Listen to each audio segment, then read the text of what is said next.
지난주에 70대 구독자님께서 댓글을 하나 남겨주셨어요. 선생님, 요즘 뉴스만 보면 식량위기, 기후위기 난리인데요. 솔직히 실감이 안 나요. 우리 어릴 땐 보리밥에 된장국이 전부였는데 지금 마트 가면 먹을 게 넘쳐나잖아요. 24시간 편의점에 가면 뭐든지 있고 배달앱 누르면 30분 안에 음식이 오는데 이게 정말 위기가 맞나요? 참 공감되는 질문이죠.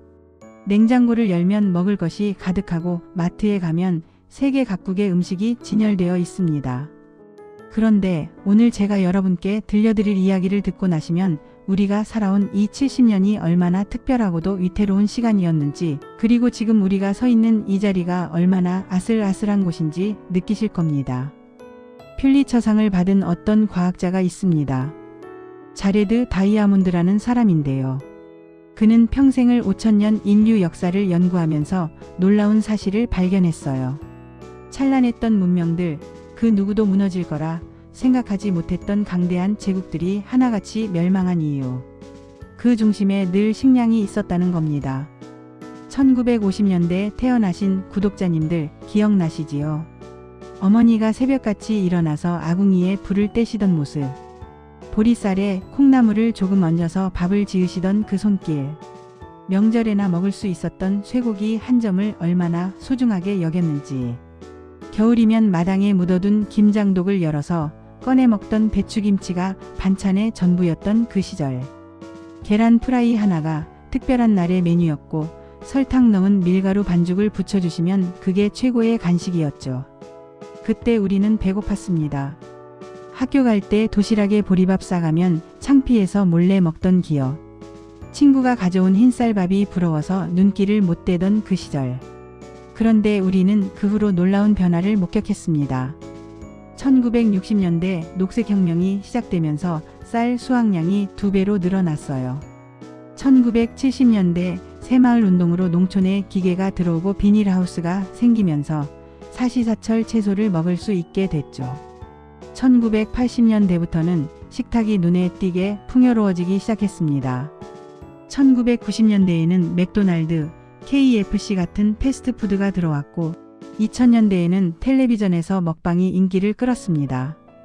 음식을 보면서 즐거워하는 시대가 온 거예요. 불과 70년 만에 일어난 변화입니다. 인류 역사 수만 년 중에서 이렇게 짧은 시간에 이토록 식량 상황이 좋아진 적이 없었어요. 그래서 우리는 착각하게 됐습니다. 앞으로도 계속 이럴 거야. 발전은 계속될 거야 라고요. 하지만 자레드 다이아몬드는 자신의 저서 총균쇠에서 경고합니다. 역사는 그렇게 단순하지 않다고요. 오히려 너무 빠른 풍요가 더 위험할 수 있다고 말이죠. 여러분, 마야 문명 아시죠? 중남미 정글 속에서 찬란하게 꽃피웠던 문명입니다. 거대한 피라미드를 세우고 정교한 달력을 만들고 수학과 천문학이 고도로 발달했던 곳이에요. 그들은 0이라는 숫자 개념을 독자적으로 발명했을 정도로 똑똑했습니다. 인구도 수백만 명에 달했고 도시마다 웅장한 건축물이 있었어요. 당시로선 최고의 문명이었죠. 그런데 9세기쯤 이 위대한 문명이 갑자기 사라집니다. 도시는 버려졌고 사람들은 흔적도 없이 사라졌어요. 정글이 도시를 집어삼켰고 수백 년 동안 아무도 그곳에 무슨 일이 있었는지 몰랐습니다. 왜 그랬을까요? 다이아몬드 교수가 수십 년간 연구해서 발견한 원인은 충격적이었어요.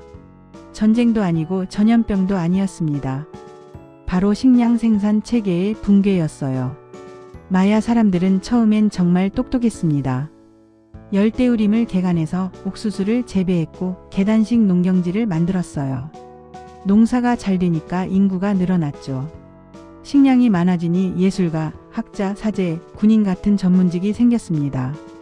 사람이 많아지니까 더 많은 농사를 지어야 했고 그래서 더 많은 숲을 베어냈습니다. 도시를 건설하기 위해 나무를 베고 석회를 굽기 위해 또 나무를 베었어요. 그런데 문제가 생겼습니다. 열대우림의 토양은 생각보다 얇았습니다. 겉으로 보기엔 풍요로워 보였지만 실제로는 나무 뿌리가 영양분을 붙잡고 있었던 거예요. 나무를 베어내자 비가 오면 토양이 그대로 쓸려 내려갔습니다. 땅이 점점 척박해졌고 수확량이 줄어들었어요. 물도 부족해지기 시작했죠. 우물이 말라갔고 저수지가 바닥을 드러냈습니다. 식량이 줄어들자 사람들은 어떻게 됐을까요? 처음엔 귀족들이 더 많은 곡물을 요구했어요. 농민들은 힘들어졌죠. 도시와 도시 사이에 전쟁이 일어났습니다. 식량을 서로 빼앗으려고요. 가뭄은 계속됐고 땅은 더 황폐해졌습니다. 결국 사람들은 도시를 버리고 어디론가 떠났어요. 그리고 그 위대했던 문명은 정글 속으로 영원히 사라져버렸죠. 하지만 여기서 중요한 질문이 나옵니다. 마야 문명이 무너진 이유와 지금 우리가 처한 상황이 정말 다른 걸까요? 2022년 2월의 일입니다. 러시아가 우크라이나를 침공했을 때 처음엔 유럽이 문제처럼 보였어요. 멀리 떨어진 나라 이야기 같았죠. 그런데 몇 달 지나지 않아서 전 세계가 놀랐습니다. 우크라이나가 유럽의 빵 바구니라는 사실을 그제야 알게 된 겁니다. 밀, 옥수수, 해바라기 씨. 전 세계 식량의 상당 부분이 우크라이나에서 나왔거든요. 우크라이나는 세계 밀 수출의 10%, 옥수수 수출의 15%를 담당했어요. 전쟁으로 흑해의 항구가 봉쇄되자 배들이 출항을 못했습니다. 곡물이 창고에 쌓여만 갔고 수출길이 막혔죠. 그러자 갑자기 국제 곡물 가격이 치솟기 시작했습니다. 밀 가격이 50% 올랐고 식용유 가격은 2배가 됐어요. 구독자님께서 말씀하신 과자 가격, 라면 가격, 빵가. 그것도 다 이 때문이었어요. 밀가루가 비싸지니까 밀가루로 만드는 모든 게 비싸진 거죠. 그런데 여기서 더 무서운 사실이 있습니다. 아프리카와 중동 국가들은 밀의 70%에서 90%를 러시아와 우크라이나에서 수입했어요. 이집트, 레바논, 튀니지 같은 나라들이요. 전쟁으로 공급이 끊기자 어떻게 됐을까요? 빵값이 올랐고 시민들이 거리로 나왔어요. 정부 청사 앞에서 시위가 일어났고 정권이 흔들렸습니다. 몇몇 나라에서는 폭동이 일어났죠. 자레드 다이아몬드가 총균쇠에서 말한 그대로였어요. 식량이 부족하면 전쟁과 갈등이 일어난다. 그리고 전쟁이 일어나면 식량이 더 부족해진다. 역사는 반복되고 있었습니다. 다만 무대만 바뀌었을 뿐이에요. 마야에서는 도시 간 전쟁이었고 지금은 국가 간 전쟁이지만 본질은 같습니다. 먹을 것을 두고 벌어지는 싸움이에요. 그리고 더 걱정스러운 건 앞으로 이런 일이 더 자주 일어날 거라는 점입니다. 게다가 기후변화까지 이미 시작됐습니다. 과학자들의 경고를 들어보면 더 심각해요. 2050년쯤이면 지금 농사짓던 땅의 30%에서 작물을 키우기 어려워진다고 합니다. 기온이 올라가면서 물이 부족해지고 토양이 황폐해지면서요. 인도와 파키스탄에서는 50도가 넘는 폭염이 찾아왔어요. 사람이 밖에서 일을 못할 정도예요. 밀 수확기에 이런 더위가 오면 어떻게 될까요? 곡물이 익기 전에 타버립니다. 아프리카에서는 가뭄이 몇 년씩 계속되고 있어요. 땅이 갈라지고 우물이 말라가고 가축들이 죽어가죠. 유럽에서는 지난 여름 역대급 가뭄으로 라인강이 바닥을 드러냈습니다. 배가 다니지 못할 정도였어요. 그럼 식량은 어떻게 될까요? 다이아몬드 교수는 이렇게 말했습니다. 과거 문명의 붕괴는 자원 고갈, 기후변화, 인구 과잉, 전쟁이 복합적으로 작용한 결과였다. 여러분, 지금 우리는 이 네 가지를 모두 동시에 겪고 있습니다. 화석연료는 줄어들고 기후는 급격히 변하고 있죠.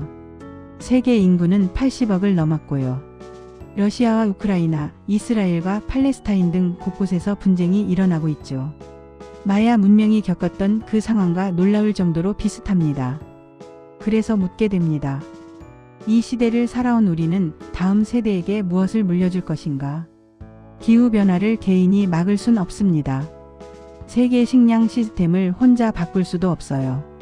다만 우리 세대가 배고픔과 풍요를 모두 경험한 우리가 할 수 있는 작은 실천들이 있습니다. 첫째, 음식물 쓰레기를 줄이는 겁니다. 우리 어릴 적 어머니들은 밥알 한 톨도 아까워하셨잖아요. 상 위에 떨어진 밥알도 주워서 드셨죠. 그 마음 다시 기억할 때입니다. 음식물 쓰레기에서 나오는 온실가스가 기후변화의 주범 중 하나거든요. 전 세계적으로 생산된 식량의 3분의 1이 버려진다고 해요. 둘째, 고기를 조금 덜 먹는 겁니다. 우리 어릴 땐 명절에나 고기를 먹었는데도 건강했잖아요. 지금 장수하시는 분들 대부분이 그렇게 사셨습니다. 콩과 두부 그리고 나물과 같은 우리 전통 음식으로 돌아가는 거예요. 셋째, 손주들에게 이야기해 주는 겁니다. 우리가 살아온 이야기, 보릿고개의 기억, 풍요로워진 식탁의 경험. 그리고 이 풍요가 당연한 게 아니라는 것을요. 넷째, UN 세계식량계획 같은 곳에 작은 기부를 하는 거예요. 한 달에 10,000원이면 아프리카 어린이 한 명이 한 달을 먹을 수 있어요. 여러분, 자레드 다이아몬드는 총균쇠의 마지막 장에서 이렇게 말합니다. 과거 문명은 몰라서 무너졌다. 경고 신호를 읽지 못했다. 하지만 우리는 안다. 우리는 과거로부터 배울 수 있다. 그러므로 우리는 다를 수 있다. 70년 전 우리 부모님 세대가 온갖 희생을 하며 우리에게 배고픔 없는 세상을 물려주셨듯이 이제 우리가 손주들에게 지속 가능한 세상을 물려줄 차례입니다. 음식 남기지 않기, 고기 조금 덜 먹기, 손주들과 대화하기. 이것만으로도 충분합니다. 오늘 저녁 식탁에서 한번 생각해 보시죠. 이 밥 한 공기가 얼마나 많은 것을 담고 있는지. 농부의 땀, 땅의 영양분, 물, 햇빛과 수천 년 농경 문명의 지혜를 우리 손주들도 계속 누릴 수 있을지를요. 오늘도 사색연구소와 함께 해주셔서 감사합니다. 다음 영상에서 또 뵙겠습니다. 고맙습니다.